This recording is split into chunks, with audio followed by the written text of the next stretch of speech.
하나님의 말씀이 영혼의 양식이라면 기도는 영혼의 보험입니다. 하루의 시작을 말씀과 기도로 연다면 우리의 영혼은 날로 건강해질 것입니다. 오늘은 열왕기하 10장 27절에서 29절의 말씀을 묵상하여 우리의 영혼을 살찌우고 기도로 하루를 시작함으로 활력을 얻고자 합니다. 바알의 목상을 헐며 바알의 신당을 헐어서 변소를 만들었더니 오늘까지 이르니라. 예후가 이와 같이 이스라엘 중에서 바알을 멸하였으나 이스라엘에게 범죄하게 한 느밧의 아들 여로보암의 죄, 곧 베델과 단에 있는 금송아지를 섬기는 죄에서는 떠나지 아니하였더라. 하나님께서 아합의 집을 패하시고 예후로 새 왕을 삼으셨습니다. 남방 유다는 다윗 왕조가 계속되었지만 북방 이스라엘은 여로보암 이후 왕조가 자주 바뀌었습니다.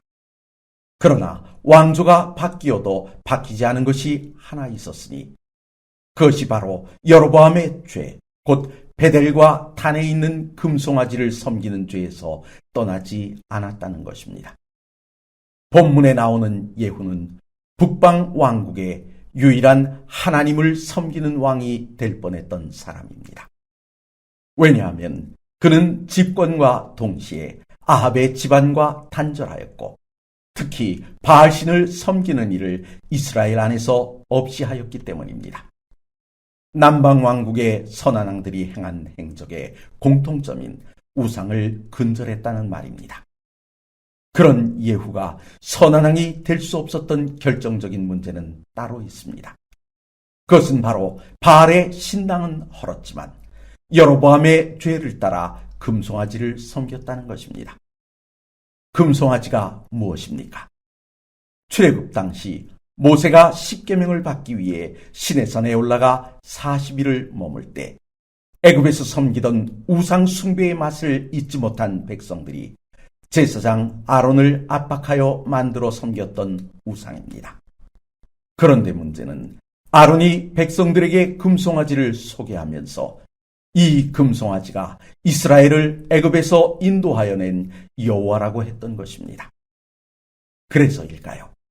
여로보암이 북방 왕국을 열면서 금송아지를 만들고 백성들에게 이는 너희를 애굽 땅에서 인도하여 올린 너희의 신들이라고 했습니다. 가만히 보십시오. 시내산 아래 이스라엘이나 베델에 모인 북방 이스라엘 백성들 모두 여호와를 경배한다고 말했습니다.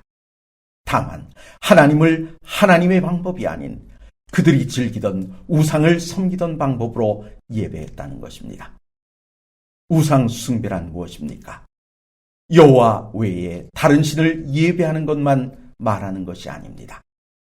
예배하는 방법이 말씀에 불순종한 것이라면 그것도 같은 범주에 들어간다는 것입니다. 그래서 사무엘은 순종이 제사보다 낫다고 했던 것입니다. 말씀과 기도로 하루를 시작하려 하시는 성도 여러분, 인간의 어리석음 중 대표적인 것을 꼽는다면 효도의 방법입니다. 아이가 자라 가정을 이룬 후 아이를 낳아 기르게 되면 그때야 부모의 마음을 이해하게 됩니다. 하지만 부모가 늙어 힘이 없어지고 나면 부모의 마음까지 자신이 컨트롤하고자 한다는 것입니다. 다시 말해 순종이 사라진 것입니다. 혹시 우리의 신앙도 이와 같지는 않습니까? 효도를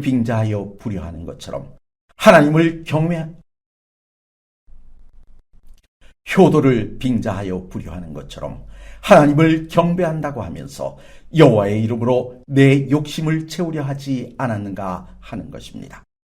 이 시간 내 마음속에 여로보암의 죄를 따른 흔적이 있지는 않았는지 돌아보시고 참된 순종을 실천하는 귀한 아침이 되시기를 간절히 바랍니다.